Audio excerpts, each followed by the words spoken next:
ആചാര്യ TV. Hindu ആചാരങ്ങളെയും അനുഷ്ഠാനങ്ങളെയും കുറിച്ച് കൂടുതൽ അറിയാൻ ഈ ചാനൽ സബ്സ്ക്രൈബ് ചെയ്യുക.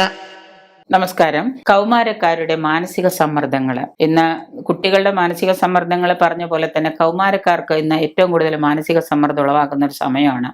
കൗമാരക്കാർക്ക് അവരുടെ മനസ്സിലുള്ള ചിന്തകളും ഉദ്ദീപനങ്ങളൊന്നും പുറത്തേക്ക് പ്രകടമാക്കാൻ പറ്റാതിരിക്കുക, അത് കുടുംബത്തിൽ പ്രകടമാക്കുമ്പോൾ അച്ഛനും അമ്മമാരും ബന്ധുക്കളും അത് ഉൾക്കൊള്ളുന്ന രീതി തെറ്റായ രീതി. ആധുനിക യുഗത്തിലെ മാനസിക സമ്മർദ്ദം വളരെയേറെ കൗമാരക്കാരെയും ബാധിക്കുന്നുണ്ട്. യുവാക്കളെയൊക്കെ ഇത് വളരെയേറെ ബാധിച്ചിരിക്കുന്നുണ്ട്. ശരിയായ തീരുമാനങ്ങൾ എടുക്കാനുള്ള കഴിവില്ലായ്മ അതാണ്. എന്ത് തീരുമാനം എടുക്കണം, അതാണ് ഏറ്റവും പ്രധാനം കൗമാരക്കാരുടെ. 2, മദ്യം, മയക്കുമരുന്ന് എന്നിവയുടെ ഉപയോഗം. 3, മൊബൈൽ ഫോണിന്റെ ഇന്റർനെറ്റിന്റെ അമിതമായ ഉപയോഗം. 24 മണിക്കൂർ മൊബൈൽ ഫോണിൽ വാട്സപ്പ്, ഫേസ്ബുക്ക്, ഇന്റർനെറ്റ്, അത് ഇതൊക്കെ ആയിട്ടുള്ള പ്രശ്നങ്ങൾ, ഇതിന്റെയൊക്കെ ദുരുപയോഗങ്ങൾ. വേണ്ട പോലെ ഉപയോഗിക്കുകയാണെങ്കിൽ കുഴപ്പമില്ല, അതല്ല അതിന്റെ ദുരുപയോഗങ്ങൾ.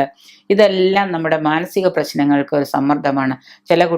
ചില അമ്മമാർ വന്ന് പറയാറുണ്ട്, കാലത്ത് വെളുപ്പിന് 4 മണി തൊട്ട് ഇവൻ പഠിക്കാനെന്നും പറഞ്ഞ് എഴുന്നേറ്റിരുന്ന കാണിക്കുന്ന മൊബൈലും കൊണ്ട് ഇരുന്ന് കഴിഞ്ഞാൽ, അല്ലെങ്കിൽ മൊബൈലിലുള്ള അല്ലെങ്കിൽ കമ്പ്യൂട്ടറിലുള്ള ഇന്റർനെറ്റിൽ ഇരുന്ന് കഴിഞ്ഞാൽ രാത്രി 12 മണി വരെ ഇതാണ്. ഈ കുട്ടിയുടെ ബ്രെയിൻ എവിടെ പോയി അവസാനിക്കുന്നു നമുക്ക് തന്നെ അറിയില്ല. മൊബൈൽ മാനിയ കേരളത്തെ ആകമാനം കാർന്നു തിന്നുന്നു. ഇന്നിപ്പോൾ ഓൺലൈൻ ക്ലാസ്സുകളായതുകൊണ്ട് ഒരു വീട്ടിൽ 3 കുട്ടികളുടെ 3 കുട്ടികൾക്ക് മൊബൈൽ ഫോൺ നിർബന്ധമാണ്, അല്ലെങ്കിൽ ലാപ്ടോപ്പ് നിർബന്ധമാണ്, അല്ലെങ്കിൽ കമ്പ്യൂട്ടർ നിർബന്ധമാണ്.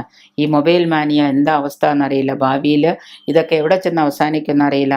പുറത്തിറങ്ങി നടന്ന് കളിക്കുകയും ചിരിക്കുകയും ഓടിച്ചാടി എക്സസൈസ് ചെയ്യുന്ന കുട്ടികൾ ഇന്ന് ഒരു കസേരയുടെ ഒരു മൂലക്കിലിരുന്ന്, ഒരു മുറിയുടെ മൂലക്കിലിരുന്ന്, ഒരു ബെഡ്റൂമിലിരുന്ന്, ഇതിലിരുന്ന് മൊബൈലിൽ മാത്രം ഒതുങ്ങിക്കൂടുന്ന അവസ്ഥ. കൗമാരക്കാരെ ആത്മഹത്യ ചെയ്യാതെയും കൗമാരക്കാരുടെ മാനസിക സമ്മർദ്ദം കൂടാതെ എന്ത് ചെയ്യാൻ പറ്റും? കൗമാരക്കാരായ പല പെൺകുട്ടികളും ജീവിതം ഒരു ഫോണാണ്. ഇപ്പോൾ അവരുടെ ജീവിതം തന്നെ ഒരു ഫോണാണ്.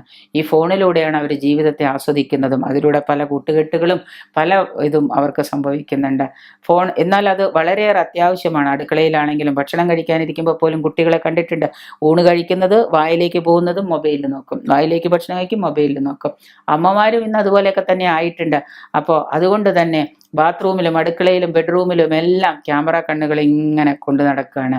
എല്ലാ തരത്തിലും കൂട്ടുകാരികളുടെ കുളിമുറി ദൃശ്യങ്ങൾ കാമുകൻ എത്തിച്ചു കൊടുക്കുന്നത് മൊബൈലിലൂടെ. ഈ തരത്തിലെ കൗമാരക്കാരിൽ ഒരുപാട് മാനസിക സംഘർഷങ്ങൾ ഏറി വരുന്നൊരു കാലമാണ്. സാങ്കേതികമായ വികസനങ്ങൾ ജീവിതം നശിപ്പിച്ചു എന്ന് തന്നെ വേണമെങ്കിൽ പറയാം. സാങ്കേതികമായ വികസനങ്ങൾ ആഗോളവൽക്കരണവും ആധുനിക യുഗത്തെ തകർത്തുകൊണ്ടിരിക്കുന്ന ഒരു കാലഘട്ടമാണിത്. അതുകൊണ്ട് തന്നെ കൗമാരക്കാരുടെ മാനസിക പ്രശ്നങ്ങൾ നമ്മൾ മനസ്സിലാക്കുകയും അവർക്ക് വേണ്ട ചിന്തകളും വിചാരങ്ങളും നല്ല നല്ല ചിന്തകളും നമ്മൾ പകർന്നു കൊടുക്കുകയും ചെയ്തില്ലെങ്കിൽ തീർച്ചയായിട്ടും നമ്മുടെ നാടിന് പറയാൻ പറ്റാത്ത നാശം തന്നെ സംഭവിക്കും. കൗമാരക്കാരെ നമ്മൾ ഇങ്ങനെ നശിക്കാൻ വിടാതെ ഏതെങ്കിലും തരത്തിൽ അവരെ പ്രൊമോട്ട് ചെയ്ത് കൊണ്ടുവരേണ്ടതാണ്. കച്ചവടത്തിന് പോകുന്ന മണലോറികളെ പോലെ എല്ലാവരും ഈ മൊബൈലുമായിട്ട് ഇങ്ങനെ നടക്കുകയാണ്. അപ്പം അതുകൊണ്ട് തന്നെ ത്രികോണ പ്രണയത്തിൽ നടുവിൽപ്പെട്ട് മാനസികമായ സമ്മർദ്ദം അനുഭവിക്കുന്നൊരു പെൺകുട്ടി, അതുപോലെ തന്നെ അതേ പ്രായത്തിൽ വന്ന ആൺകുട്ടികൾ എന്ത് വേണം എന്ത് വേണ്ട എന്ന് ചിന്തിക്കാൻ അവർക്ക് സമയമില്ല. അതിന് ചിന്തിക്കാനുള്ള വിവേകത്തോടെ ചിന്തിക്കാനുള്ള ഒരു ബുദ്ധിയും അവർക്ക് ഉണരുന്നില്ല.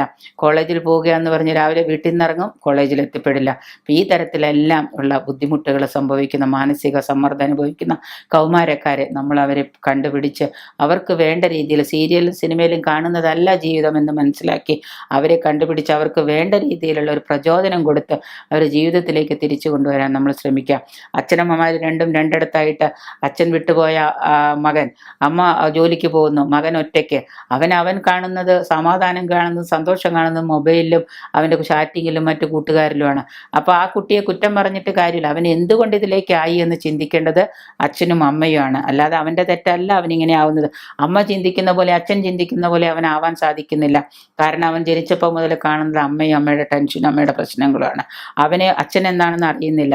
അച്ഛൻ്റെ സുഖം തേടിപ്പോയി. അപ്പോൾ ഈ 2 തരത്തിലും നമ്മൾ മകനെ കുറ്റം പറയുന്നതിന് പകരം ആ കൗമാരപ്രായത്തിലുള്ള മകൻ്റെയും മകളുടെയും പ്രശ്നങ്ങൾ അറിയുക, അവരെ നമ്മൾ ഉൾക്കൊള്ളാൻ ശ്രമിക്കുക. എന്നിട്ട് അവരുടെ പ്രശ്നങ്ങളിലേക്ക് ഇറങ്ങിച്ചെല്ല. മദ്യപിച്ച് ലക്ക് കേട്ട് വീട്ടിൽ കയറി വരുന്ന അച്ഛൻ, അവൻ കൗമാരപ്രായക്കാരനായ അച്ഛൻ മകനെ ഉപദേശിക്കാൻ നിന്നിട്ട് വല്ല കാര്യമുണ്ടോ? ഇല്ല. അതുപോലെ തന്നെ അമ്മയ്ക്ക് ഇതൊന്നും പറയാനോ മകൻ്റെ മുമ്പിൽ നിൽക്കാനോ സാധിക്കുന്നില്ല. മകളാണെങ്കിലും അങ്ങനെ തന്നെ, അച്ഛൻ്റെ സ്നേഹം കിട്ടാതെ വളരുന്ന മക്കൾ. ഇതൊക്കെ തന്നെ ജീവിതത്തിൽ ഏറ്റവും വലിയ പ്രശ്നങ്ങളായിട്ട് മാറുന്നുണ്ട്. ഇതുകൊണ്ട് തന്നെ കൗമാരക്കാരിലെ മാനസിക സംഘർഷം നിരന്തരം കൂടുകയും അവരുടെ ജീവിതം വഴിതെറ്റാൻ ഇതൊരു കാരണമാവുകയും ചെയ്യാറുണ്ട്.